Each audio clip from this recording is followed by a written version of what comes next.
We've all heard you talk about how the SBC has to have a big tent theologically. So especially on the issue of Calvinism and non-Calvinism. So how will you engage these types of issues? How will you encourage people to work together to see people far from God brought Right. near? Did I use that big tent language? You did. Because I want to clarify. So big tent, I feel like the Baptist Faith and Message, the 2000, is an ideal doctrinal statement. Because I feel like it's narrow enough that it keeps us unified on the essentials.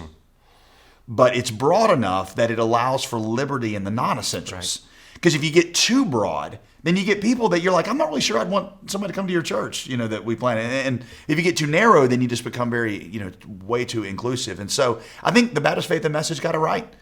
And so I think we ought to just use that as our kind of guiding principle. I mean, here, like on our own staff, we have people that are at different places on some of these more minor points. And we find that we can have great unity when it comes to the gospel and mission.